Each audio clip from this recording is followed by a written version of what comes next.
land. The governor sprung from jail. Okay, basic floor plan of a house. Weakest point here. The windows are close to the ground. They're all vulnerable. The garage is an extremely vulnerable spot because if you're in your bedroom sleeping, let's say, they can easily get through this door and you probably won't hear it. So these are all different. This is how you'll figure out what's vulnerable, what's not. You have these shrubs. You don't want to have shrubs nearby your doorways because it gives an opportunity for someone to actually hide behind those bushes. It creates cover for said assailant. So these are all things to keep in mind. Keep entrances where you have to go in and out clear of debris or bushes so you can clearly see your surroundings, because this is a blind spot here as you're coming out. You're not going to see here nor there. And especially if you have bushes, it's going to be even harder to see. Just something to keep in mind. Okay, so now you made your list. So you want to upgrade and improve on all your weaknesses and improve on your strengths. So using that floor plan, you can designate and you walk around your house and really take an assessment of where there's some weak points. And another thing to keep in mind too along those lines of people shooting guns, you have to consider your walls of your house. Ballistics, where people can shoot through walls, and if you're living in the ideal thing I would think would be living in a brick or concrete type enclosure, because you just have that much more added density between you and said projectile or bullet. People who are in trailers, and especially trailer parks. If I lived in a trailer, now I'm not saying you should do this, but if I lived in a trailer, you're very limited to what you can do to secure that trailer. The walls are extremely thin. People could just start shooting right through the walls and kill you. That's why I think it would be very prudent to somehow, if you have the ability or get someone to make it for you, a trapdoor that takes you into the bottom half crawl space of your trailer. So you have an element of escape, because a trailer is not very good defensive wise, and there is unlimited amount of ways that people can get in there or cause a lot of turmoil for you.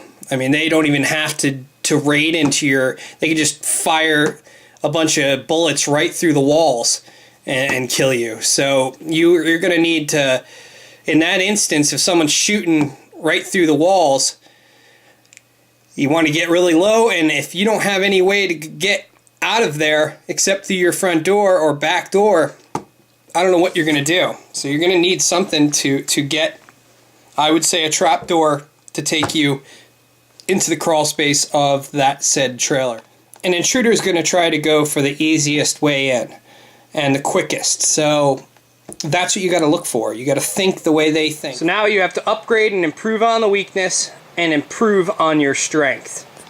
What I mean by improve on your strength, on different spots in my house, I have a really good view of different angles from a height. Now, in certain areas in your home on the outside, there might be bushes that might be blocking your view, a tree maybe that might be in the way that blocks your vision, and citing a problem or being able to go at a certain height. That's why you always want to have the high ground. Everyone talks about the high ground because it gives you an overlook and a much easier way to zone in on a target if you have to. So if you have obstacles outside, those are things that you want to eliminate, get rid of them, clear them out to improve on the strengths of your home. So you got to make those lists of the strengths and weaknesses and improve on those weaknesses, and then also improve on your strengths. So now we're going to get into the force multipliers and the improvements that we're going to do. Force multiplier, all that does is it just gives you more time and gives you more warning. It helps in situations where you're limited in number of eyes and ears, or if you're completely alone.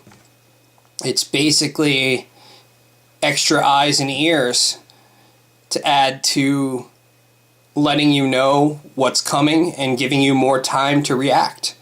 Because time, as we've said, is of the essence in a situation where an assault is occurring. Every little second helps. And every little second helps the victim. And you remember, and I can't emphasize this enough, you are the one in control because it's inside your home. You have the element of surprise. So never lose that confidence. Because remember, the majority of all surviving is keeping it together up here. Now, if there's no power, regular alarm systems aren't going to do any good. There's a lot of videos on tripwires, which I'll actually be doing a video on a tripwire, but what's easier, maybe a little bit more expensive, but since it's all prefabbed, you have a lot of things on the market where they're basically battery-powered zone alarms, where you can place them throughout your property, and I would urge you to camouflage them by painting them with camo paint or green. They have camo paint in any military surplus stores, or some hardware stores might have it. And you could place these around different perimeters of your house, and then you'd have an actual base in, let's say, your living room. And it will let you know by tone. It will give a different tone to the base within your home which zone has someone moving in it. It's basically a motion sensor that reacts to basically a center base, kind of like your cordless phones that you might use in your house. Same concept. And you'll actually be warned prior to someone approaching your house. This is one way you can actually improve your alertness to somebody that might be near your house that shouldn't be. Here's an example of a little tripwire you can buy. The link is below, about $40 each, and it's just a great way to alert you of somebody in an area they shouldn't be, especially those hard to hear areas. This is a great product, although it requires to be plugged in, but if you can set up some kind of solar system to keep it powered, you can put up to 6 sensors, and you can record your own voice per zone. So it's just some ideas. Another thing you will have to pay attention to when you're doing your floor plan is areas in your house that you might not necessarily hear glass breaking because it's kind of far off from wherever you are. Let's say you're in your bedroom. My house, probably the place that I wouldn't hear as easily would be in the basement. Other homes would be on the other corner of the house, maybe a part of the house that you're not always in. Those are the things you got to kind of pay attention to too, and that's where you would probably put some of those motion sensor zone alarms that I spoke about earlier. One place that you want to definitely keep in mind if you have a garage, especially a garage attached to your home, these are some of the most vulnerable spots for people to get into your house. The regular wooden doors, garage doors, are extremely easy to kick in or bust in or cut in. It's a very vulnerable spot. Or breaking basement windows. A lot of times you'll be up on your second floor and you won't even hear it. So these are very vulnerable spots that you want to pay attention to. You want to improve on every aspect of your home to give you the best chance. Now let's look at ways to reinforce your doors and windows. This is something that I have, and I think every household should have. It's mobile, it's easy to store, it's easy to quickly set up, and it's just a really good tool to help give you a little bit more time if there's an intruder in a house. Here's another example, a little bit more extreme, but these are just examples of what you can do. There's thousands of things out there. I recommend having extra hardware, locks and stuff in your basement.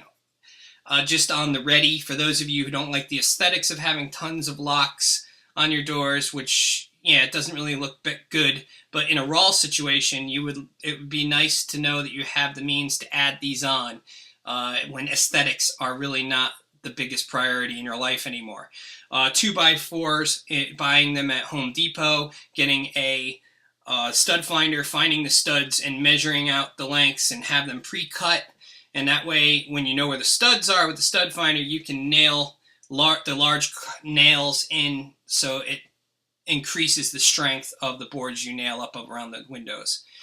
Here are some other window options, especially for high crime areas or city or urban areas, and they don't look too bad. You know, they're kind of aesthetically pleasing. It doesn't look like you're in a prison. Here's another item out there that I'll link bottom below. Kind of goes on similar to like tint, a little bit different. I mean, you glue it on, and what it does is reinforce your windows, so when someone tries to smash it, or even if there's a storm, it's not going to shatter all in. It's going to kind of hold together longer, and it will pose as more time consuming for the intruder to try to get in. He'll still be able to get in, but he'll have a harder time, as you can see here. And man's best friend. You can't underestimate the great survival defense mechanism of the average dog. They're great early warning systems. They're great for morale.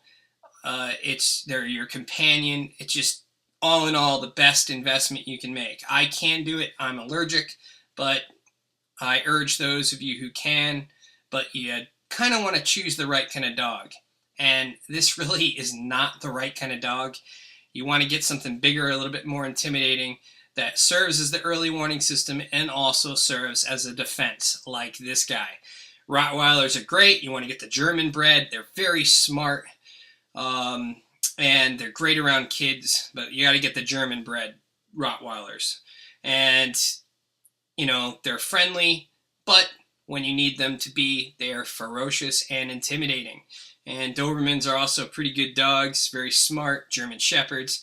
You get it. You get the idea. So just consider that maybe a possibility in your preps.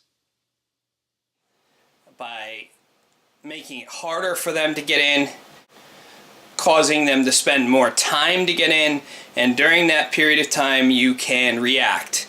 And remember, the element of surprise is with you, because it's your home. You're familiar with every nook and cranny of it. And if you're already prepared for the possibility of someone coming in, you'll have that much more element of surprise on your side. And that's what you want. You want to be able to better your odds, no matter what the situation is, so you can survive.